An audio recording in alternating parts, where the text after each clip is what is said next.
Amin'ny anaran'i Jesosy Kristy no andorako anao an'izao seminira vavaka arahana asa izao, dia vavaka aho amin'ny anaran'i Jesosy Kristy.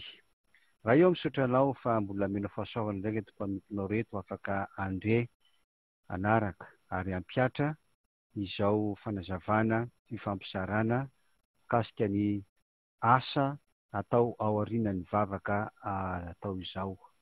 Amin'ny anaran'i Jesosy Kristy dia meonay fanahy masonao ny hery ahafatanay ny asanao mba tena ny asanao tokoa no ataonay, fa tsy manao asa ho anao zahay fa manao ny asanao. Amin'ny anaran'i Jesosy Kristy. Amen. Ny antony anaovana izao seminira izao dia voalohany dia mba sady andravana ny asan'ny devoly ary ny manaraka dia mba ahafahana manangana na ny manitatra ny fanjakan'Andriamanitra izay antsoina hoe asan'Andriamanitra. Anankiroa moa ny asan'Andriamanitra, ny anankiray dia ny mikasika ny any an-danitra, ilay mikasika ny fanahintsika satria tsy matra eto amin'ity tany ity isika, ary ny faharoa kosa dia ny asan'Andriamanitra mikasika ny eto tany satria mbola olombelona isika. Iarahantsika mpanompon'Andriamanitra manengana ny Madagasikara moa izao vavaka ran'asa izao, ka na avy amin'ny fiangonana kristianina inona ianao na fikambanana kristianina inona, eny fa na dia atao hoe olon-tsotra aza kanefany kristianina dia miaraka aminao izahay.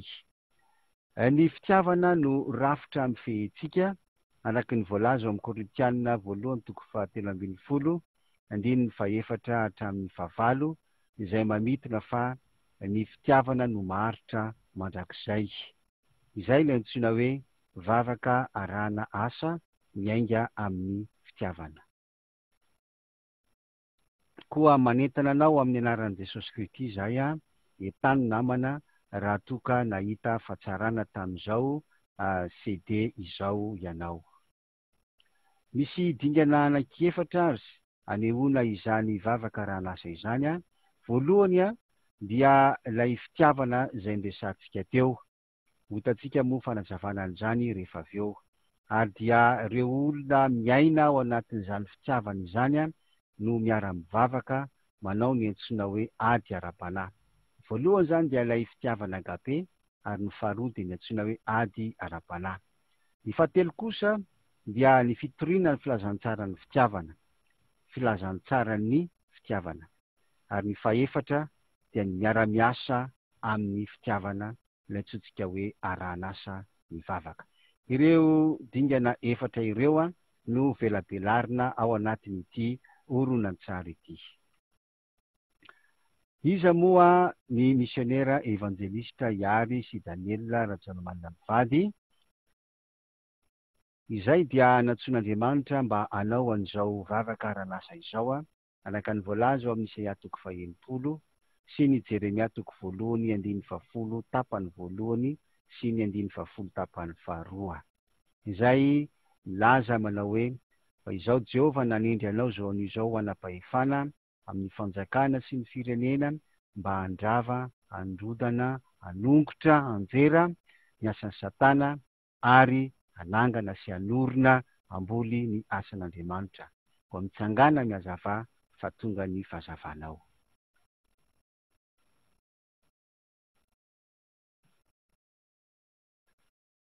Indro aho manendry anao zao andro an'izao anam-pahefana amin'ny firenena sy ny fanjakana, mba hanongotra sy hanjera sy handrava sy handrodana ary hanorina sy amboly. Misionera evangelista Rajaomanana Daniela Mivady sy ny zanany araka hitantsika amin'ny sary io dia ampitiavana no idiranao eo tokantranonao eo am-pandrenesana sy fahitana an'izao amin'ny écran ny television-nao ianao. Ny zanaka ivavy matoa izay efa manambady moa miaraka amin'ny zafikely voalohany Rachel no anarany, ny vavy matoa dia Nancy, ka ny vadiny dia Landry. Ny vavy faharoa izay asehontsika amin'ny sary dia i Priska, ary ny lay matoa dia Eli, ny lay manaraka dia Elisa, ary ny fangala kosa dia fitahiana. Fitahiana ho anao no idiranay rehetrarehetr'ireo ao atokantranonao.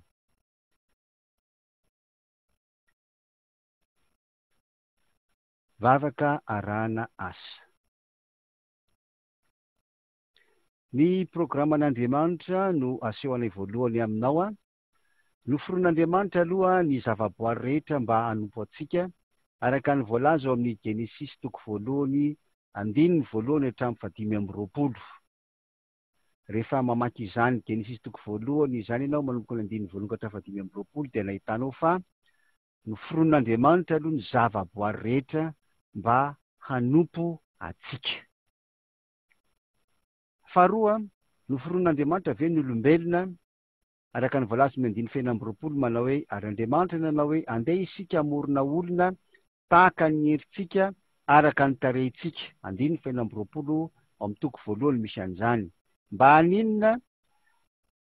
Voalohany, Genesis toko faharoa 2:5 dia milaza manao hoe manompo an'Andriamanitra amin'ny alalan'ireo zavaboary izay noforoniny isika olombelona dia antsoina hoe hiasa sy tandrina. Genesis toko faharoa 5:20. Ary Jehovah'Andriamanitra nitondra ny rahalehilahy ka namponina azy tao amin'ny sahebena mba hiasa sy tandrina azy. Izany hoe manompo an'Andriamanitra isika olombelona amin'ny alalan'ireo zavaboary izay noforon'Andriamanitra. Ny faharoa, isika olombelona dia anjaka amin'ireo zavaboary araka ny voalaza ao amin'ny Genesis toko voalohany 2:20 manao hoe ary aoka isika olombelona anjaka amin'ny hazan-drano ao amin'ny ranomasina sy ny voromanidina sy ny biby fiompy sy ny tany rehetra ary ny biby rehetra izay mandady na mikisaka amin'ny tany. Izany hoe ny zavaboary zany dia manompo atsika ary isika olombelona dia manompo an'Andriamanitra. Tsara voarainao zay mba tsy fangaro fa ny zavatra rehetra izay noforon'Andriamanitra na ny anaty rano io na ny ambanin'ny tany io na napakapaka io tahaka an'izao ataontsika zao dia manompo atsika. Sika zao dia asantsika manompo atsika ny zavatra eny amin'ny habakabaka eny, izao communication fifandraisana ataoko aminao zao raha tsy nanompo atsika ireo zavaboary eny amin'ny habakabaka, ireo ondy, ireo réseau, ny communication fifandraisana isan-karazany dia tsy tanteraka izany. Fa ireny kosa dia entintsika hanompoana an'Andriamanitra tahaka an'izao ataontsika izao. Koa nateteo aza ny fahotana satria efa tamin'ny Genesis zany efa arivo taona maro ny fandimby zany, dia hoy ianao hoe angambany tamin'ny andron'ny Adama sy Eva ihany zany. Tsy miova izany programan'Andriamanitra izany na dia teo aza ny fahotana, satria ny famonjena feno maha-olona ny tediavin'Andriamanitra no ataon'Andriamanitra ao antsika, dia ny famonjena ny maha-olona vatana antsika, ny famonjena ny maha-olona saina antsika, ary ny famonjena ny maha-olona fanahy antsika. Noho izany dia tsy miova ny programan'Andriamanitra fa mbola azo ny tanterana manomboka eto tany zany planin'Andriamanitra zany, ary miafara moa zany any an-danitra any moa no anoizantsika azy. Satria voalaza ao amin'ny Genesis toko voalohany 2:20 ilay voalaza teo zany, ary bokin'ny Romanina ihany koa, zany hoe efa taorian'ny hazo fijaliana, zany hoe amin'izao vanandro iainantsika izao zany bokin'ny Romanina zany toko 9 ao, ary ny lohateny dia milaza hoe ny famonjen'Andriamanitra ny olona izay mino azy minomboka amin'izao fiainana eto ambony tany izao ary ho tanterahana ho mandrakizay. Ary ny voalaza ao amin'ny Jaona 7:2 dia milaza hoe mangataka ozy tompo ozy Jaona amantsy an'Andriamanitra zany mba ho ambinina sy ho salama amin'ny zavatra rehetra anie isika tahaka ny anambinana ny fanahintsika. Izany hoe ny famonjena feno maha-olona vatana saina ary fanahy zany no programan'Andriamanitra ho antsika olombelona raha mbola eto ambonin'ity tany ity tsika. Zao nefa ny tsarovy manapetra ny fiainana eto tany. Tsy eto tany akory ny tanjony fa misy fetrany eto tany. Baiboly dia milaza fa 20 taona raha maharitra isika taorianan'ny fahotana na ny safidrano zay nazony teto ambony teto an-tany tamin'ny nataon'olo fahotana taon'olombelona dia manapetra ny fiainany eto tany. Kanefa hoy ny tompo hoe ao amin'ny Jaona 7:15-5:10 Jesosy Kristy tsy mangataka amin'Andriamanitra mba hampiala antsika olombelona amin'izao tontolo zao, fa niaro antsika amin'ny ratsy, satria Jesosy Kristy dia nilaza ao Mateo 4:20 fa tsy maintsy hotoriana amin'izao tontolo zao aloha ity filazantsara ny fanjakana ity ho vavolombelona amin'ny firenena rehetra, izay vao tonga ny farany. Noho izany dia arovan'Andriamanitra isika eto amin'ity tany ity, arovany amin'ny faratsiana amin'ny fahotana, ny antony dia mba ahafahantsika hitoriana ny filazantsara. Koa andeha isika hifanaika, hoy ny teny tompo hoe raha misy roa aminareo mifanaika ety ambony tany mba angataka zavatra na amin'inona na amin'inona, izany hoe tena kasitran'Andriamanitra mihitsy zany any mbola fisitsika ety ambony tany. Fa hoy ny tompo ao Mateo 7:20-20 hoe dia ho azony avy amin'ny raiko sy any an-danitra izany raha misy roa mifanaiky ety ambony tany. Andeha hifanaika isika. Manapetra ny fiainana eto tany, ka dia arovan'Andriamanitra nefa isika, satria sady vavaka isika no hiasa. Araka ny voambara teo moa fa ny asa ataontsika dia ny fitoriana ny filazantsara ny fanjakana vavolombelona, araka ny teny tompo hoe mandiany ianareo atao mpianatra ny firenena rehetra. Ary ihany koa ny asa faharoa ataontsika dia hoe aoka isika hanjaka amin'ireo hazandrano amin'ny ranomasina, amin'ireo voromanidina, amin'ireo biby fiompy, amin'ireo tany rehetra sy ny biby rehetra izay mandadina mikisaka amin'ny tany. Ny tany rehetra moa eto ny tian'ny Baiboly ambara eto dia ny galaksia rehetra, izany hoe na ny amin'ny tontolo tsy taka-masonao any, tahaka an'izao ifandraisantsika izao, misy réseau ifandraisantsika eto vao tonga any aminao izao fifandraisan'izao, fa tsy hoe vita ho azy amin'izao koa kapila mangirana io, fa misy fifandraisana maro be natao teny amin'ny zanabolana teny vao vita izao. Zay le nytenen'ny tompo hoe manompo ary manjaka amin'ny tany rehetra.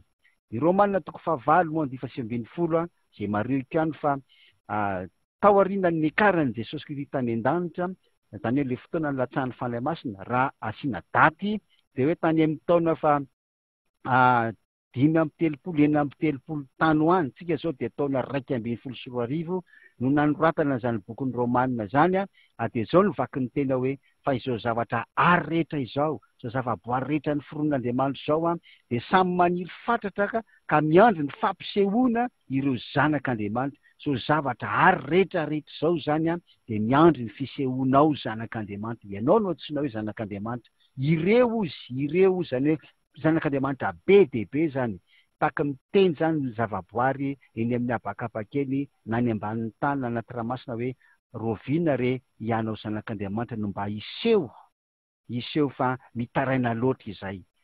Tiana ianao mba hamaky ny toy Romanina 9:7-20 sy ny 20 sy ny 1:20 sy ny 2:20 io, fa hitanao fa ny zavaboary rehetra dia misentro tahaka ny tsijaja ho ny voalaza miandry ny fisehoanao zanak'Andriamanitra.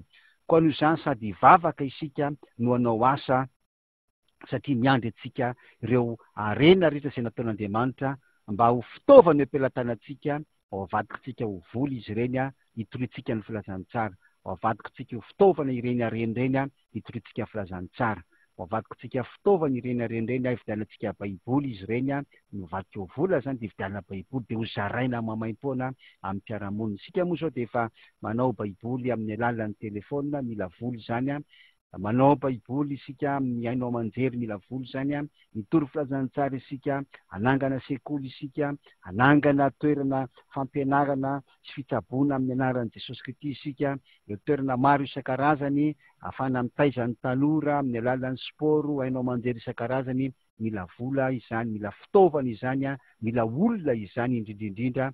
Noho izany dia miandry antsika ireo zavaboary rehetra ireo fa izany namoronan'Andriamanitra azy. Vavaka arahana asa. Napetraka Andriamanitra ary ianao amin'ny toeran'io mba hanao ny asany. Araky ny voalaza amin'ny Asin'ny Apôstôly 7:12, 2:20, amin'ny anaran'i Jesosy manao hoe ary ny firenena rehetra avy amin'ny iray ihany dia efa namponeny ambonin'ny tany rehetra, ary efa notendreny ny fotoan'andro sy ny faritry ny fonenany. 2:17, mba hitady an'Andriamanitra izy raha tahiny hatsapaka ahita azy, kanefa tsy mba lavitra antsika rehetra izy. Andriamanitra zany dia nametraka anao amin'ny toerana io amin'ny fotoan'andro sy ny faritra. Voafatra tsara zany ny toerana misy anao, tsy hoe tao anao niteraka ka de hoe enonao ny lehibe, na hoe tao anao nahita asa, na hoe teo no mba tianao toerana, na hoe tafajanona teo tsy nahinao sanatria, tsy zany. Andriamanitra nametraka anao teo amin'ny fotoan'andro, voafatra tsara ny fotoan'andro sy ny faritra honenanao, ary de hitady an'Andriamanitra ianao eo, ary efa mahita an'Andriamanitra ianao de mba hizary izany ihany keo amin'ireo mpiarabelona aminao, amin'ireo mpiaramonina aminao, eo amin'ny faritry ny fonenana misy anao io. Satria Jehovah-Andriamanitra no ivelomantsika, Jehovah-Andriamanitra no ihetsehintsika, izy no iainantsika, izy no mameno rivotra fofinaina, izy no mampitombo ny andro iainantsika, fa tsy hoe ny arakaraka ny vola miditra aminao akory de ela velona ianao, sanatria na hoe arakaraka ny fahalalana anananao, diplôma anananao de ela velona ianao, sanatria tsy hoe miankina amin'ny diplômanao akory no avinao, sanatria tsy diso be zany, tena diso be mihitsy zany. Profon'izany betsaka ireo olona manana diplôma, manam-bola nefa tsy manana asa, sahirana, miady, mikorotana, tena atao hoe miferitraina eo amin'ny fiainana, satria tsy manana an' Jesosy Kristy izy. Jehovah-Andriamanitra no antony ivelomantsika, izy no manome aina antsika, izy no ihetsehintsika, izy no antoky ny fiainantsika eto amin'ity tany ity, ary indrindra rehefa miala eto amin'ity tany ity. Apetrak'Andriamanitra eo amin'ny toeran'io ary ianao mba hanao ny asany, satria izy no ivelomantsika, ary izy ihany koa no iainantsika. Ko ataovy ny asany dia ho tafita ianao. Manana fotoana ianao amin'ny fahavelomanao, satria rehefa tsy vitanao anatin'ny fotoana hijanonanao eo amin'ny toeran'io ny asa ampanaovin'Andriamanitra ianao, dia soron'Andriamanitra eo ianao, ary ho tsarain'Andriamanitra amin'izany ianao. Hanao ny asany no hametry an'Andriamanitra anao. Voalohany ny asany mikasika ny an-danitra, Matthieu 5:10 tapany voalohany, izay milaza hoe ho tonga anie ny fanjakanao. Izany hoe ianao zany dia hanoro, hanampy, hampianatra, hanitsy ny mpiaramonina aminao, haneho amin'ny lalam-pamonjena dia Jesosy Kristy, lalana sy famarinana ary fiainana. Tsy misy olona afaka tonga any an-danitra afa-tsy amin'ny alalan'i Jesosy. Ho tonga anie ny fanjakan'Andriamanitra eo amin'ny tanàna izay misy anao io, hanoro ny olona ianao. Zay no asan'Andriamanitra ataonao voalohany amin'ny fokotany izay misy anao io. Ny faharoa dia ny asan'Andriamanitra mikasika ny ity tany. Tapany faharoa amin'ny Matthieu 5:10 io dia manao hoe ataony ny sitraponao ity tany tahaka ny an-danitra. Izany le vavaka nampianarin'ny Tompo antsika izany, hanoro ny olona ianao, hanampy ny olona ianao, hiara-iasa amin'ny olona ianao izay tsy mitovy firena aminao, tsy mitovy anaka-piangonana aminao, hiara-monina amin'ireo ianao, mba tanteraka ny sitrapon'Andriamanitra ity tany, araka ny voalaza amin'ny Genesis 2:20 sy ny Romanina 4:20 ilay vakitsika tary aloha tary. Anatanteraka an'ireo asa anankiroa ireo no antony hametra an'Andriamanitra anao eo amin'ny fokotany izay misy anao io. Vavaka nampianarin'ny Tompo antsika izany, ary dia arahantsika asa, izany vavaka nampianarin'ny Jesosy antsika izany, atao any ny sitraponao ety tany tahaka ny any an-danitra. Vavaka arahana asa.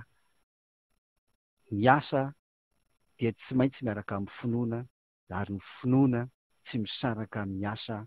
Ny finoana azo avy amin'ny tenin'Andriamanitra. Voalohany ary, jerevantsika mikasika ilay antsoina hoe fitiavana, araka ny efa nilazaina tamintsika fa misy dingana efatra ho resahana aminao. Voalohany dia ny fitiavana. Famonjena sy ny fitiavana aralasana bavy dia tsy afaka misaraka. Ianao dia olona nandrain'i Jesosy Kristy, ary ny famonjena dia nomena mamaim-poana. Mamaim-poana no namonjen'Andriamanitra anao. Tsy hoe nitady takalony taminao ny Tompo hoe tsy maintsy be diplôma ianao, na tsy maintsy mandalina baiboly ianao vao azo vonintsena. Tsy hoe tsy maintsy mianatra katekisty ianao, na manao katesisy ianao, na mianatra tsy fantako hoe inona re no azonao atao takiana aminao, na manam-bola be ianao zay vao ho vonjeny. Tsia, fa fony mbola mpanota ianao de efa maty Kristy hamonjy ianao, nomena mamaim-pony ny famonjeny. Fa ny fitiavana kosa no mikolokolo, miazona, sy ny sisa mampaharitra ny famonjeny. Ny fitiavana no miazona izany famonjeny zany. Hoy ny teny ao amin'ny Maty 4:4-7 manao hoe fa zay maharitra hatramin'ny farany no hovonjeny. Mila manana faharetana ianao. Tsy vao azonao ifamonjena zay niraisinao raha tsy hanananao fitiavana. Hitantsika moa fitiavana ohatrany ahoana, fa zay aloha ny mila voarainao.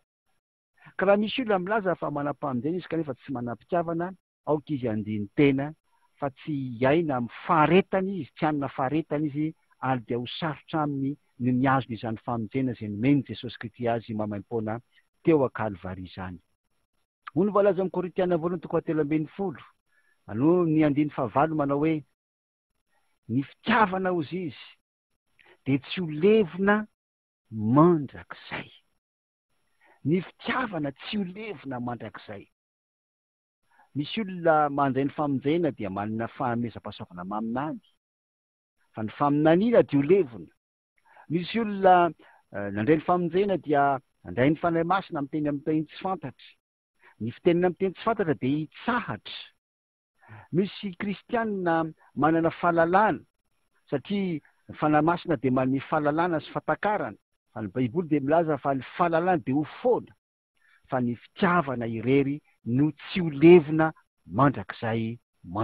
Korintiana 2:13-7 misy an'izany. Ary eto dia telaza aminao fa ny devoly amin'izao dia miezaka manamboatra Baiboly, izany hoe fikambanana satanika zany, dia manamboatra Baiboly zareo dia ongotany eo anatin'ny Baiboly io ny andiny tsoratra masina isan'izany ny Korintiana 2:13 io, ongotany tao io satria miresaka mombana fitiavana izy io, esoriny tao izy io. Mila mandiny tena tsara isika zay efa nivonjeny Jesosy Kristy tamin'ny rany teo amin'ny hazo fijaliana. Mamaim-poana ny lamonjena antsika, tsy mitady takalony tamintsika nefa ny tompo, fa zao ny fitiavana no takian'Andriamanitra amintsika.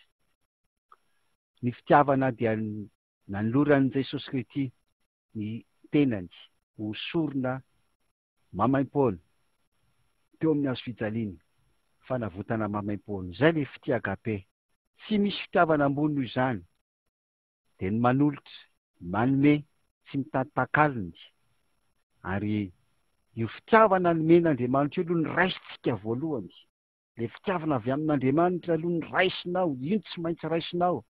Izay ianao vao afaka hanolotra, hanome zay tsy misy takalony.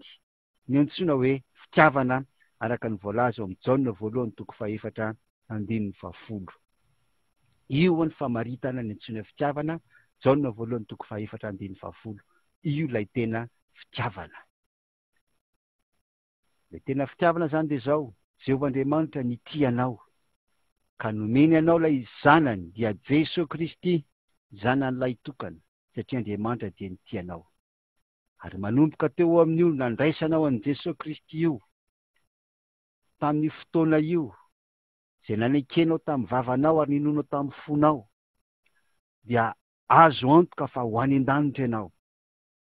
Raha toa ka azoninao hatramin'ny farany fitiavan'Andriamanitra anao io, averina ihany, fa nanomboka tamin'ny fotoana zay naneken'ny vavanao sy ninonao tamin'ny fonao, fa Jesosy Kristy dia maty ho anao teo amin'ny hazo fijaliana, nandatsaka ny rano ho anao, ary nanomboka teo ianao dia nanaiky fa ho tompo sy mpamonjy ny fiainanao manokana Jesosy Kristy, dia azo antoka fa ho any an-danitra ianao, satria misoratra ny an-danitra ny anaranao. Fa zao kosa tsy maintsy azoninao hatramin'ny farany io fitiavan'Andriamanitra io. Mety ho votsitra mantsy io fitiavan'Andriamanitra anao io, raha takalinao fitiavam-bola na takalinao fitiavan-javatra, izany fitiavan'Andriamanitra anao izany.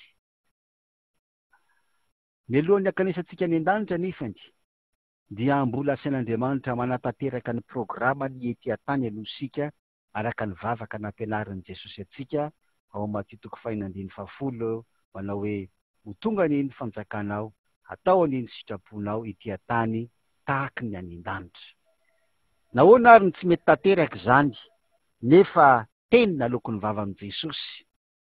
Ny tena lokony vavan'i Jesosy manko io le finoana izay nasaina ataontsika vavaka. Ary matetika isika dia manao ny vavaka ampianarin'ny tompo antsika io foana. Indraindray dia isika lasa mpivava izy, mampalahelo amin'ilay izy, lasa famaranam-bavaka fotsiny, lasa liturgie tsotra fotsiny le izy fa tsy mitondra ninina akory. Ny antony mahatonga izy tsy tanteraka dia satria mbola misy ireo ota malaky mahazo ny kristianina izay lazaina fa hoe nateraka indray.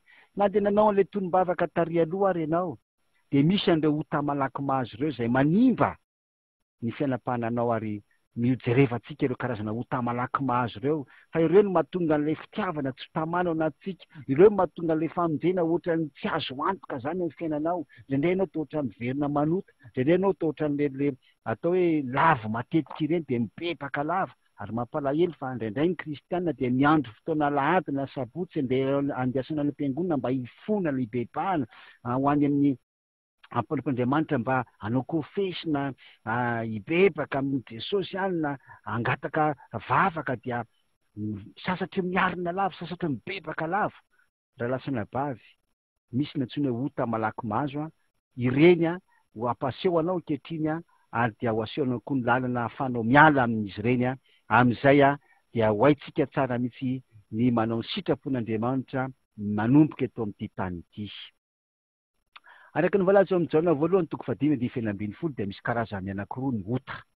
Misy ny antsoina hoe ota tsy mahafaty, ilay ota mankany amin'ny fahafatesana voalohany, izany hoe mahatonga ny olona ho faty any am-pasana, le alevina zany. Misy kosa ny antsoina hoe ota mahafaty, ilay ota mankany amin'ny fahafatesana faharoa, dia ny faharia afo sy solifary izany, voalaza amin'ny Apokalipsy toko 2:20-9 izany. Karazany anankiroa zany ny ota, dia ny ota tsy mahafaty ary ny ota mahafaty. Izay no ambaran'ny Baiboly azy fa tsy mamorona akory ao amin'ny Jaona voalohany toko 5:20 misy an'izany. Inona avy ireo karazana ota tsy mahafaty aseho ato amin'ity kolonna lavabe ity zany ilay izy, ary ato kosa no anehoana ireo ota mahafaty. Ohatra ny ota tsy mahafaty ny alahelo, ny atezerana, ny fankalana, ny tsy fahalalana, ny akamoana, ny tsy fananana fahendreny, ny fahantrana, ny tsy fahampiana sy ny sisa ny aretina. Ireny rehetra reny na dia olom-bovonjy ary ianao, raha tehirizinao amin'ny fiainanao reny dia ho faty ianao any am-pasana. Any am-pasana izay le fahafatesana voalohany, ota tsy mahafaty ny filazana an'izay.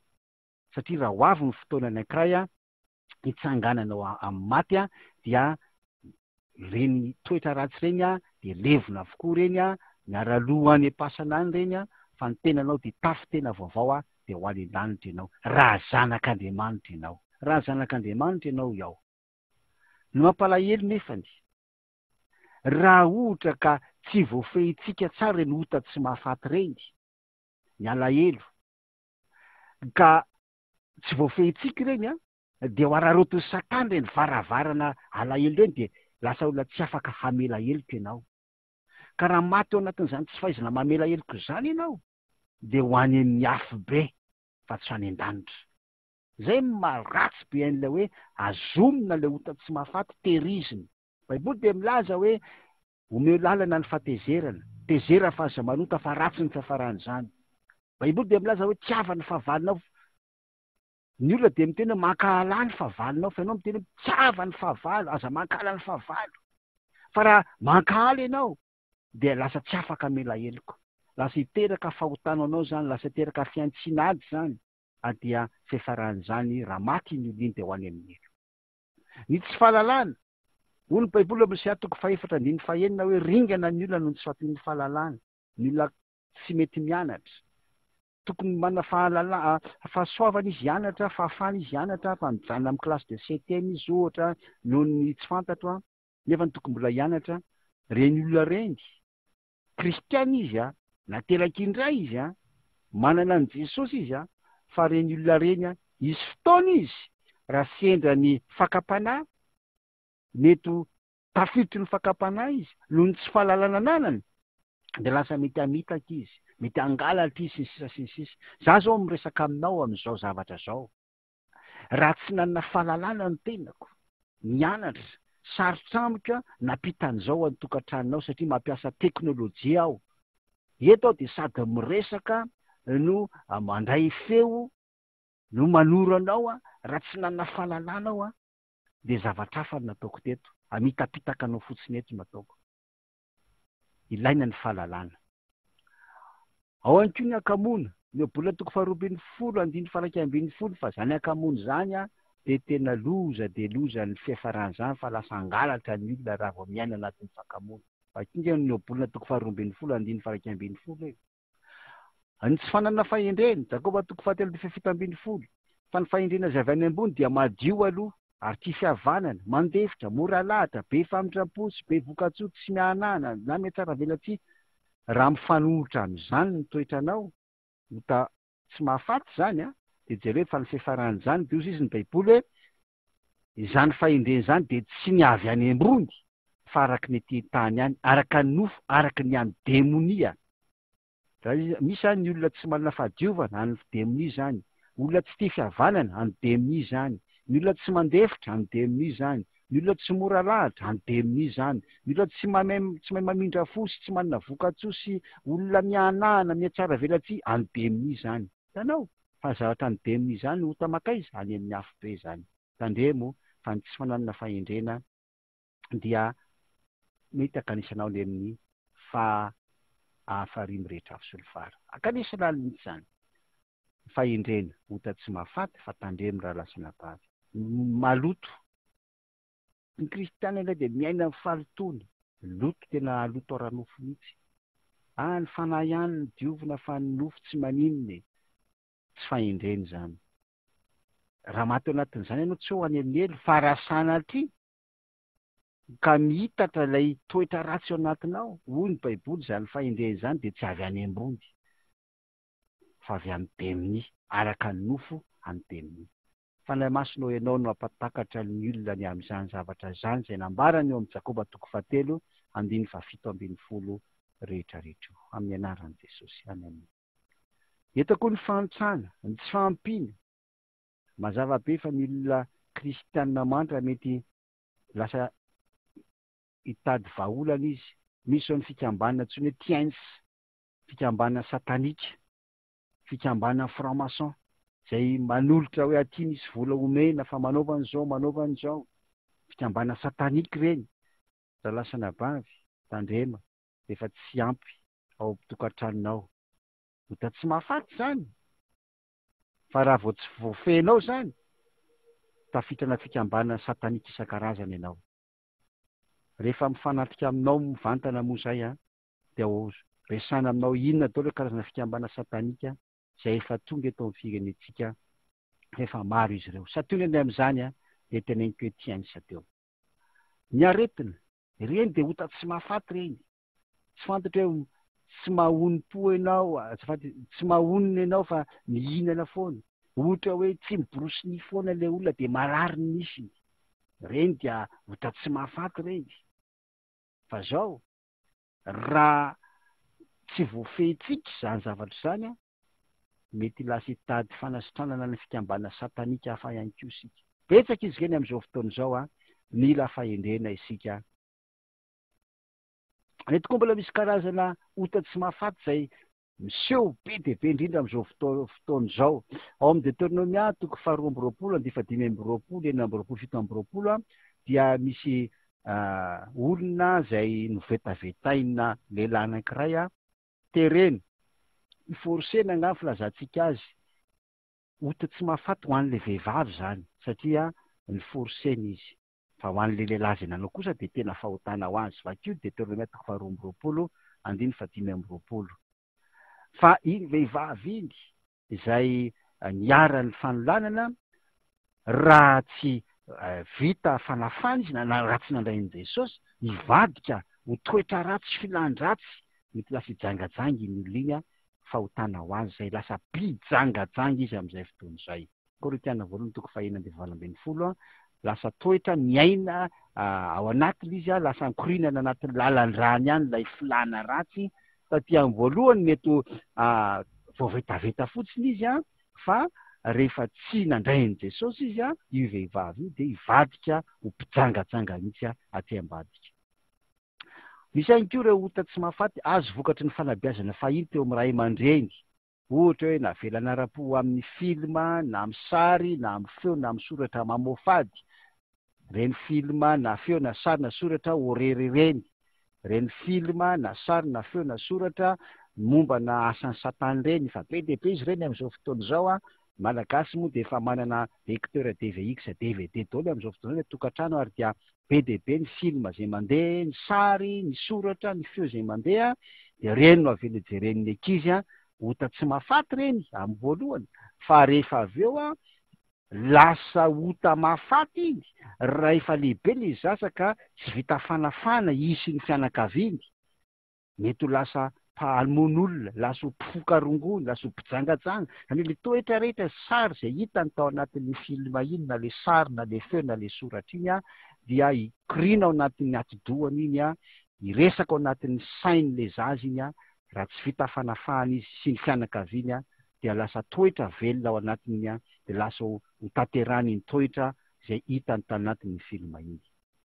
Inona ihany koa ireo karazana ota tsy mahafaty eo amin'ny fiarahamonina, ohatra ny tanàna misy hoe fady, hoe tsy mahazo midirana kiraro, tsy idirana vilany mainty, ireo karazana onoono, anganongano, ireny dia ampitaina amin'ny taranaka ary dia ametrahana didy tsipitsipika ho an'ny taranaka rehefa mitantara izany hoe tsy mahazo manao an'izao tsika, tsy mahazo mihinana tongolo tsika, tsy mahazo mikiraro tsika, tsy mahazo mihinana an'izao tsika.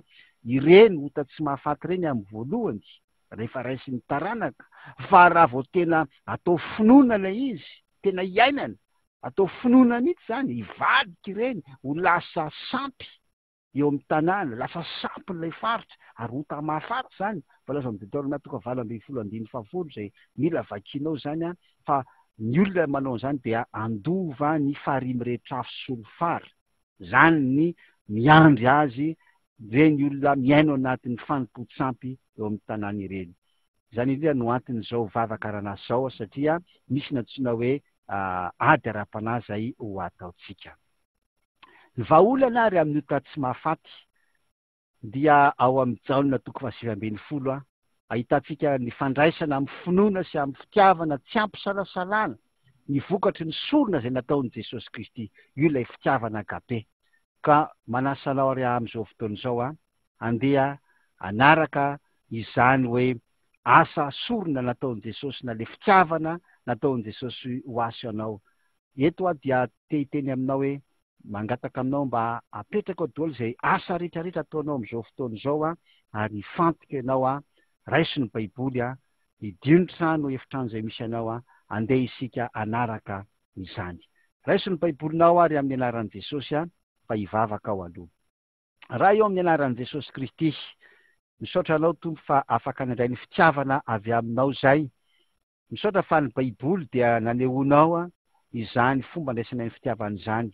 Azy voalaza ao amin'ny baiboly ao amin'ny Jaona 7:20 Tompo, dia asa-panavotana izay nataonao tao Kalvari no arahanay amin'izao fotoana izao. Manasa anao fanahy masonao amin'ny anaran'i Jesosy Kristy. Amen. Andiny voalohany, nokapohina Jesosy. Izany sorona natao tamin'i Jesosy, niatra tamin'i Jesosy zany, dia nikapoka. Dia izao hoe raiso ampinoana sy ampitiavana ny vokatra izany kapoka natao tamin'i Jesosy zany. Inona ny anton'izany vokatra ao anao? Mba hitondrana ny aretinao rehetra.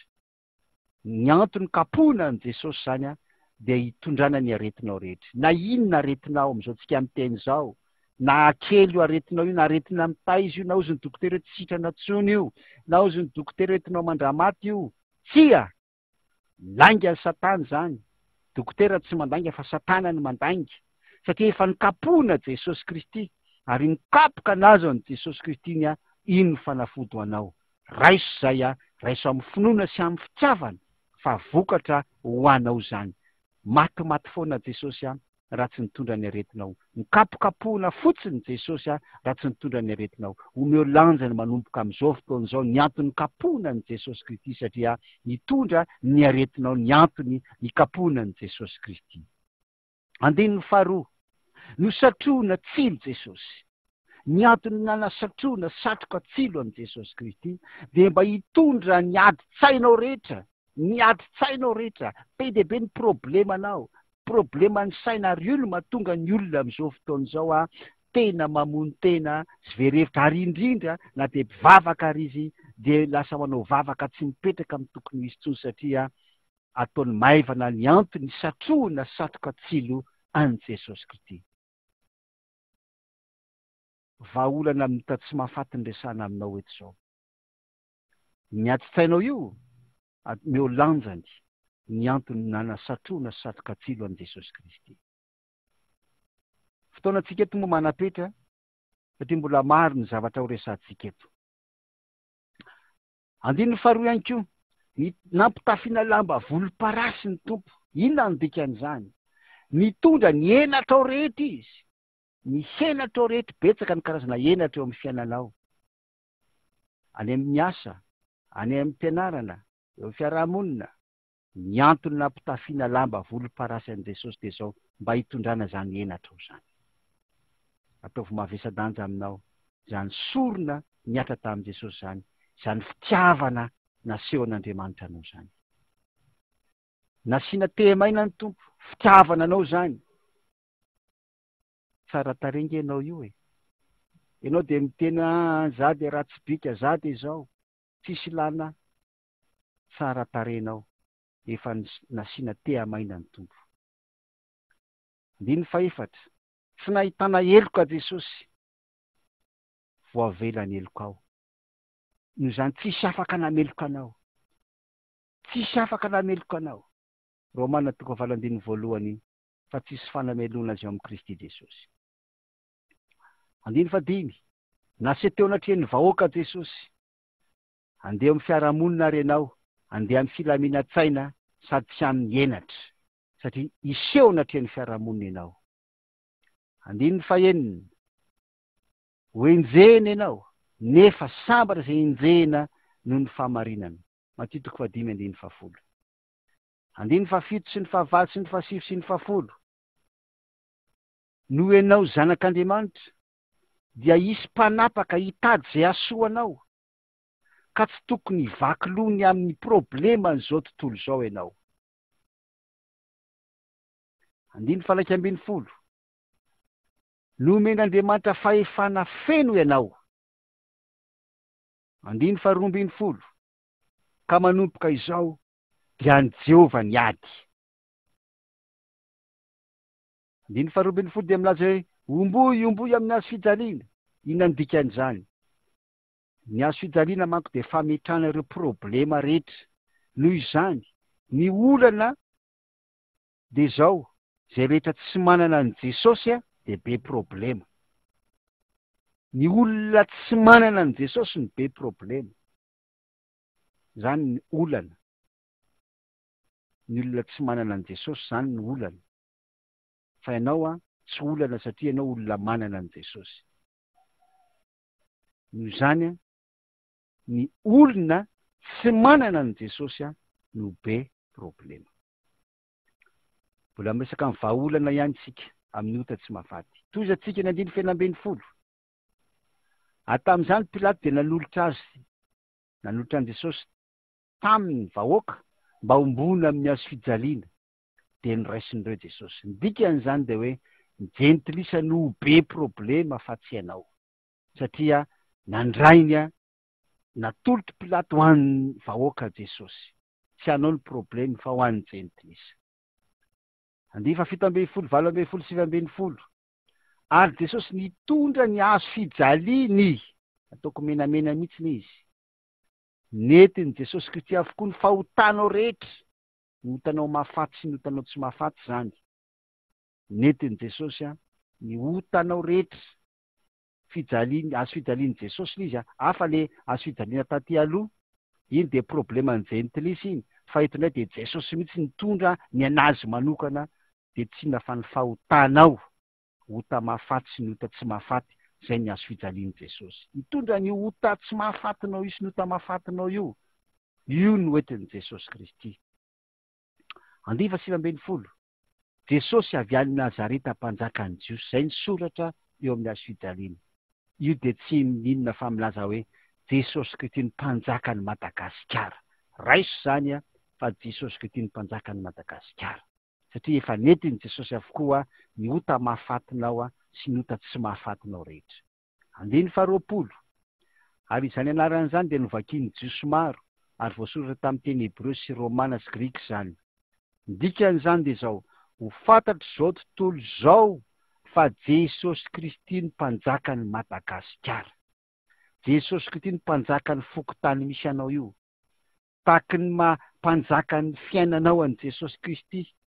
Jesosy Kristy ny mpanjakan'ny tokantranonao dia tahaka izany ihany koa. Ho fantatro izao tontolo izao, ho fantatro ny taranakao fa Jesosy Kristy no hita eo amin'ny fiainanao. Ny taranakao dia nompo an'i Jesosy Kristy. 20. Ary noho izany lohan'ny mpisorona tamin'ny Jiosy dia nanao tamin'ny Plato hoe azo soratana hoe mpanjakan'ny Jiosy fa zao hoe izy no laza hoe mpanjakan'ny Jiosy eo. Ny dikan'izany dia izao: tsy fahefan'olombelona ny ilaza fa Jesosy Kristy ny mpanjaka. Tsisy olombelona hiteny mihitsy hoe président république na manem-pitsara ny fitsarana hoe manomboka zao dia Jesosy Kristy mpanjaka. Tsia, fa zao Kristy Jesosy tenany mihitsy izay mpisorona be lasa namaky ny lanitra, izy mihitsy no mametraka sy milaza fa Jesosy Kristy ny mpanjaka ny tokantranonao. Tsy mopera na ipastera zany ny teny hoe Jesosy ny mpanjaka ny tokantranonao. Mety natao mariazy ianao dia nandidy an'iny nareo mivady ny tena Jesosy ny mpanjaka ny tokantranonay. Fa Jesosy mihitsy no mametraka sy milaza fa izy mihitsy ny mpanjaka ny tokantranonao. 20. Zay voasoratra dia voasoratra. Inona ny dikan'izany? Efa voasoratra fa Madagasikara dia an'i Kristy ary Kristy dia Madagasikara. Ny mpanjaka Ranavalona faharoa dia efa nanoratra tamin'ny taona 1920. Mpanjaka antsika dia efa nanoratra, efa zay voasoratra dia voasoratra fa Madagasikara dia an'i Kristy ary Kristy an'i Madagasikara. Ary isika taranaka teoriana koa dia manamafy an'izany fa Madagasikara dia an'i Kristy. Koa tsy maintsy manaiky ny mpanapaka rehetra, ny mpitondra rehetra eto Madagasikara tsy maintsy manaiky fa an'i Kristy Madagasikara ary Madagasikara an'i Kristy, satria izay voasoratra dia voasoratra. 20. Ary rehefa vombony miaramila tamin'ny hazo fijaliana Jesosy dia nalai ny fitafiany kanjarainy. Fa hoy voalaza faoka lokatsika ho an'izay azo azy. Inona ny dikan'izany? Mialohan'ny ialanao ety ambonin'ny tany, na amin'ny fomba inona ny ialanao ety ambonin'ny tany na amin'ny fomba inona, dia ifampitadiavan'ny olona ny sekreanao. Ikaroka ny olona inona ary ny tsy ambaratenin'ny olona iny.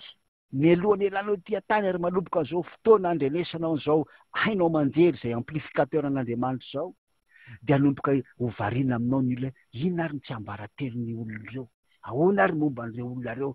Fa misy fiantraikany velona tsara ny momba anao, misy fiantraikany tsara eo amin'ny fiarahamonina momba anao, misy témoignage tsara ny momba anao. Dia ikaroka izany tsy ambarateninao izany ny olona mialohan'ny ialanao ety ambonin'ny tany. Fandraisana sy ny finoana, ny fitiavana tsy ampisalasalana, ny vokatra nataony Jesosy tao amin'ny hazo fijaliana zany, dia fomba anankiray apotika an'ilay ota tsy mahafaty. 20. Ary nijanona teo akaikin'ny hazo fijaliany Jesosy sy ny reniny sy ny rahavaviny reniny, Maria vadiny Klopa sy Maria Magdalena. Ary noho ny hitan'i Jesosy sy ny reniny sy ilay mpianatra tia nijanona teo, dia ozy tamin'ny ravehivavy: ravehivavy, indro ny zanakao. 17. Ary koa izy tamin'ilay mpianatra: indro ny reninao. Ary tamin'izany oro zany dia noraisin'ilay mpianatra ho any aminy izy. Noraisin'ilay mpianatra ho any aminy izy. Dikan'izany dia izao: ny tokantranonao dia antsoina hoe fiangonan'Andriamanitra. Zany ny tokantranonao. Efesiana 5:2-3 zao nivaky ny teny hoe zava-miafina lehibe izany fa milaza ny amin'ny Kristy sy ny fiangonanao. Ny tokantranonao dia fiangonan'Andriamanitra. 20. Ary rehefa afaka izany dia fantatry Jesosy fa efa vita ny zavatra rehetra tamin'izay. Dikan'izany dia izao: fotoana andraisanao ny anjara voatendrinao zao fotoana izao. Fotoana andraisanao ny anjara voatendrinao zao fotoana izao. Raha namorona anao Andriamanitra dia misy antony anankiray na maro ho tanterahanao eto ambonin'ny tany, izay ilay antsoina hoe anjara voatendry ho anao. Fotoana amerenany zany ho aminao, andraisanao zany indray zao satria verina izy teo, fa zao dia averin'Andriamanitra aminao fotoanan'izao. 20. Dia hoy izy hoe mangetaeta ao: no afangan'ny Jesosy farak'izay aingana indrindra ny fotoana ndraisanao le famonjena feno, famonjena ny vatana, famonjena saina, famonjena ny fanahy, no afangan'ny Jesosy zany ny tompo hoe mangetaheta ao, mila afanganina aingana. De hoy Jesosy hoe vita, dikan'izany mandray fotsiny sisa no anjarantsika. Efa vita le izy fa mandray fotsiny sisa, efa vita mandray ny famonjena fotsiny sisa. De nanolotra ny lohany Jesosy ka nanolotra ny fanahiny. Nanolotra ny lohany izy niteny am-panahy hoe aza matahotra fa tsy irery ianao, satria tsy maty Jesosy fa velona Jesosy, ary velona ao anatinao izy, velona ao amin'ny fiainanao izy, koa dia aza matahotra. Nanolotra ny fanahiny izy, ndikan'izany tsy maty izy fa velona ao aminao. Andiny faraky amin'ny telopolo sy faharoa amin'ny telopolo. Tsy maintsy kapaina, tsy maintsy azera avokoa ny zavatra etỳ an-tany izay teran'ny olombelona. Teto dia nokapana moa ny ranjony izy mirahalahy teo ankilany, dikan'izany dia tsy maintsy azera dolodolo zay zavatra rehetra hiateran'ny olombelona, ny volan'ny olombelona. Efa nivoaka ny teny faminaniana ho antsika teto Madagasikara tamin'ny 3 Jiona 2024 dia tonga teto amintsika ny teny faminaniana fa ho akorotan'Andriamanitra ny resaka toe-karen'ny matanjaka eto ambonin'ny tany. Firenena izay milaza azy ho matanjaka dia ho ahozongozon'Andriamanitra izay rehetra mety heverany ila fahenteran'ny olombelona, tsy maintsy enjera ho kapaina avokoa reny rehetra reny. Andiny fahatelo amin'ny telopolo. Ary miaraka tamin'izay dia nisy rasy rano nandeha rehefa nitsobarana ny lanovoan'ny tompo. Dikan'izany dia zao hiasa mikery ny rano Jesosy eo amin'ny fiainanao. Ary miaraka tamin'izay dia nisy rano. Teo le rà dia hiasa mikery ny rano Jesosy fa eto indray ny rano dikan'izany dia zao afaka nidio amin'ny rano avy amin'ny Jesosy isan'andro ianao. Ezekela 4:30 dia milaza hoe diovina amin'ny rà, fafazana amin'ny rano madio ianareo mba hadio ho afaka amin'ny fahalotonareo. Iny le rano izay nivoaka avy amin'ny tenan'ny tompo. Matetika izy io tsy resahana fa ho hitanao fa hiasa aminao io rà izay nikorina tamin'ny tenan'i Jesosy io rehefa nitsobarana ny lanovoan'ny tompo dia nivoaka ny rà sy ny rano tamin'ny tenany. Jaona voalohany 2:2 Genesis 2:2 fanahin'ny tompo nanomba tambonin'ny rano. Jaona voalohany 2:5 Jesosy Kristy dia avy amin'ny rano sy ny rà ary ny fanahy masina. Rano sy ny rà ary ny fanahy. Misy zava-miafina lehibe zany mila raisinao. Andiny 5:30 Ary ilay nahita dia vavolombelona manambara, ary marina ny fanambarany, ary fantany familazany marina izy mba hinonareo koa. Ndikan'izany dia zao manana andraikitra sy adidy ianao, hitantara, hilaza amin'ny fitiavana, amin'ny finoana, amin'ny taranakao. Ary izany indrindra mahatonga hoe grave ity CD ity, tsy amidy izy ity fa zaraina mamaim-poana, omena mamaim-poana, mba hino ihany koa izay mahita sy mandreny izy ity. Dia ho tanteraka ny voalaza ao amin'ny Asan'ny Apôstôly 2:30 hoe minoany Jesosy tompo dia vonjena ianao sy ny ankonanao.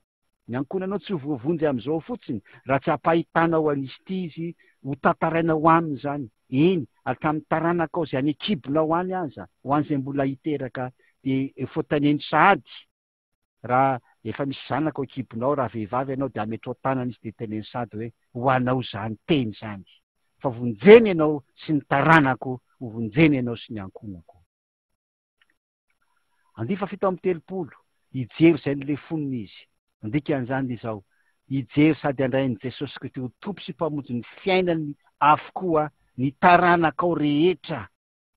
Ny taranakao rehetra dia hita an'i Jesosy Kristy ary handrain'i Jesosy Kristy ho tompo sy mpamonjy ny fiainany. Andiny 9:30 ka hatramin'ny faraika amin'ny 20. Ary rehefa afaka izany Josefa avy any Arimatia izay mpianatry Jesosy. Andiny 9:30 ary tonga koa Nikodemosy 20 dia noraisiny. Andiny 20 ateo anatin'ilay sady nisy vaovao. Dikan'izany dia zao hiaiky ny olona rehetra fa manao sady havita ny anjara asa voatendrin'Andriamanitra ho ataonao ianao. Ary rehefa misy vaovao tsara izay tsy mbola heninao na hitanao no efa noman'Andriamanitra ho anao sy ny taranakao, izany ny zavatra hiandry ianao. Efa manao sahady ianao amin'izao fotoana izao, ary miaiky ny olona, ahita ny olona fa izany anjara voatendry ho anao zany dia raisinao, ary zay zavatra mbola tsy hitan'ny masonao na ren'ny sofinao no efa nomanin'Andriamanitra ho anao, satria ianao dia tian'Andriamanitra, ianao dia nandray ny fitiavan'Andriamanitra. Korintiana voalohany 2:7. Zay zavatra tsy mbola hitan'ny olona na ren'ny sofin'ny olona no efa nomanin'Andriamanitra ho an'izay tia azy. Fitiavana, mila manana ny fitiavan'Andriamanitra ihany no mahazo an'izany. 2:7. Ary teo, satria teo akaiky, teo dia akaiky ny fasina ho ny voalaza. Teo, inona ndikan'ilay teo? Mbola metraka tantara velona tsy ho hain'ny taranaka ho adinoina ny fandalovanao teo amin'ny toerana misy anao io, tety ambonin'ny tany, eo amin'ny fokotany misy anao io, dia ametraka tantara velona ianao, ary tsy ho adon'ny taranaka mandrakizay. Ho hitan'ny firenena, ho hitan'izao tontolo izao, ny antom-pisianao eo amin'ny fokotany izay misy anao io, na mametraka tantara tsara ianao, fa tsy tantara ratsy. Izany ny tantaranao. Famonjena feno, vahaolana amin'ny ota tsy mahafaty zany dia izao. Isan'andro, voalohany dia mila mandray ilay fitiavan'Andriamanitra ianao. Faharoa, mila misaina ianao lay niresahako lavabe teo, izay antsoina hoe fihinanana nofo sy rambon'atry ny Tompo Jesosy. Jaona 9:7-8 dia hoy Jesosy, lazaiko aminareo marina dia marina tokoa.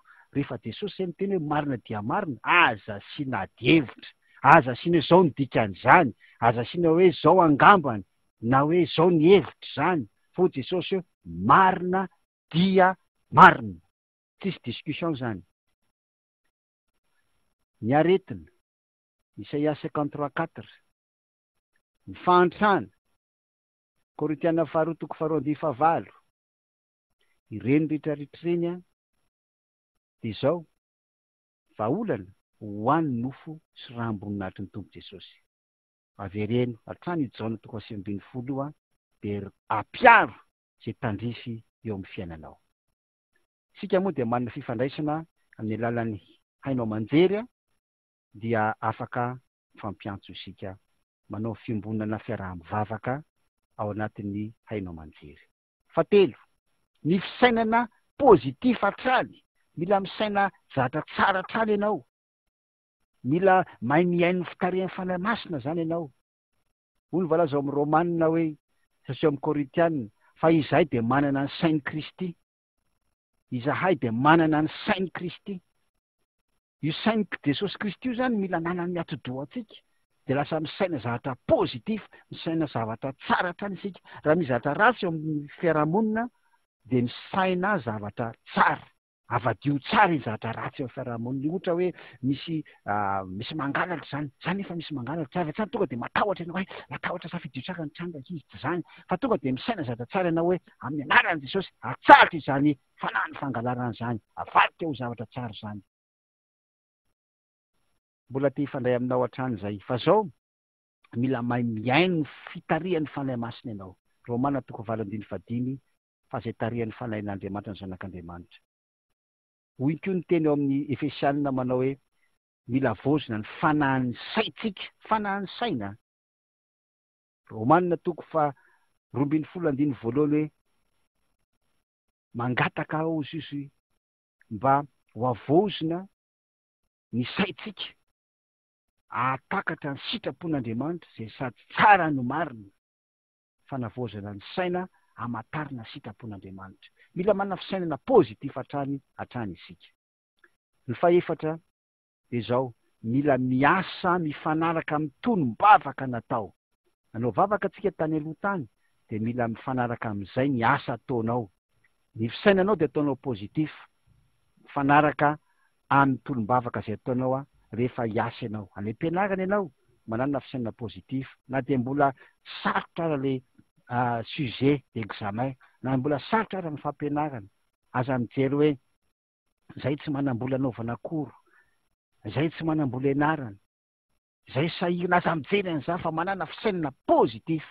Mbola hisy fihaonana manokana aminareo mpianatra tanora moa. Saino nahafatesany Jesosy, saino nikapoka anazy an' Jesosy, saino nitsanganany Jesosy tamin'ny maty. Ny fisainanao amin'ny finoana, ny fampijaliana natao tamin'i Jesosy. Vakio ny Isaia 7:15, ny Jaona 5:22, sy ny sisa dia ho hitanao fa hiala aminao ireo ota malaky mahazo ireo. Ho hitanao fa ho voazona ny famonjena izay niraisinao. Ho hitanao fa andresy mora foana niady ianao, niady izay tsy mety ajerentsika eto amin'ity tany ity. Saino izany, fa izany no antony nahafatesan'i Jesosy. Faharoa, ny fihinanana nofo sy ny raha amboninahitry Jesosy. Amin'ny Jaona 4:17, hoy ny voalaza fa hoy Jesosy taminy, lazaiko aminareo, marina dia marina, marina dia marina.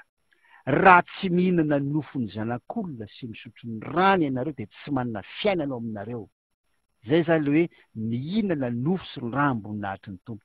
Tsy ilay rano tao Kalvaria intsony ity tsy mitovy amin'ny fandraisana fanasan'ny Tompo.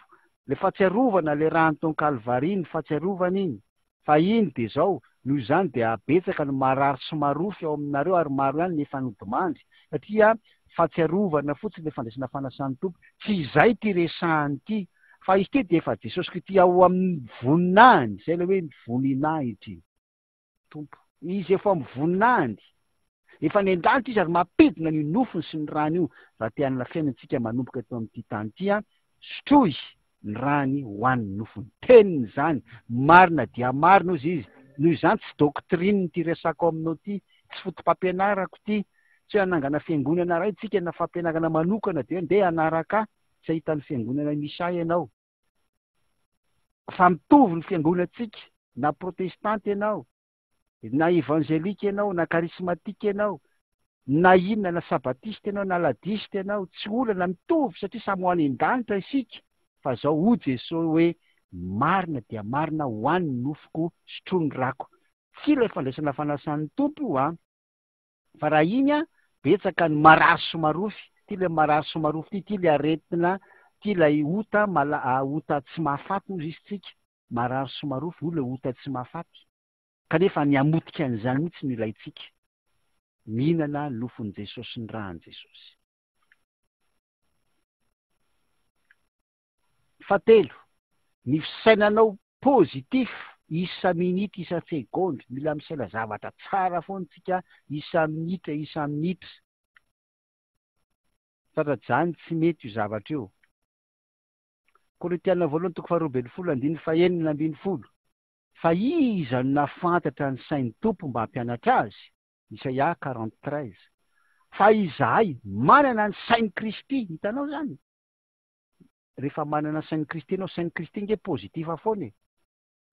Ny mpianatra nanana saina negatifa tam'le hoe inona no hoan'reto olona 5,000 reto.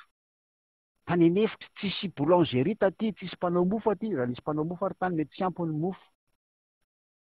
Saina negativa ny mpianatra. Fa ny fisainan'i Jesosy pozitif. Na sain'i Jesosy novaina aloha ny fisainan'ny mpianatra. Dia hozy Jesosy, imisinina ny aminareo. Inona ny aminareo? Azony Jesosy atao nge ny teny hoe tonga dia misy mofo 5,000 eto e. Trondro 5,000.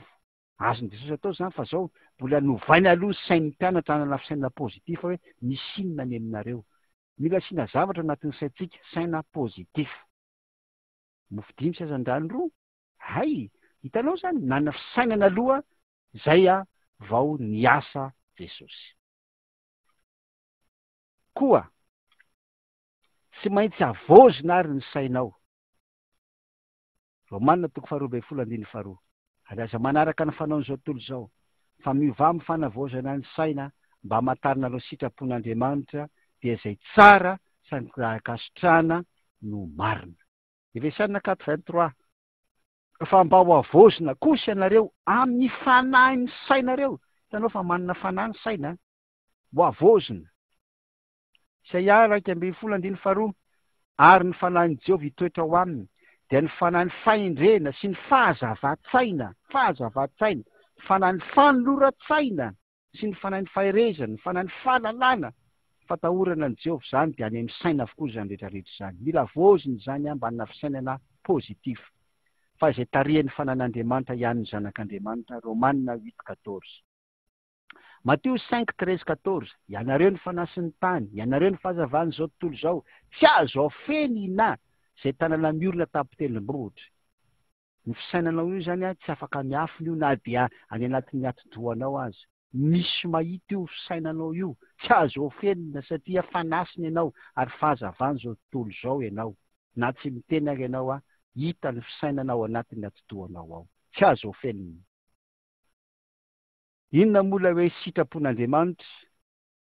Hoe aza manaraka fanaony zao tontolo fa miova amin'ny fanavaozana ny saina mba hamantarana sitrapon'Andriamanitra.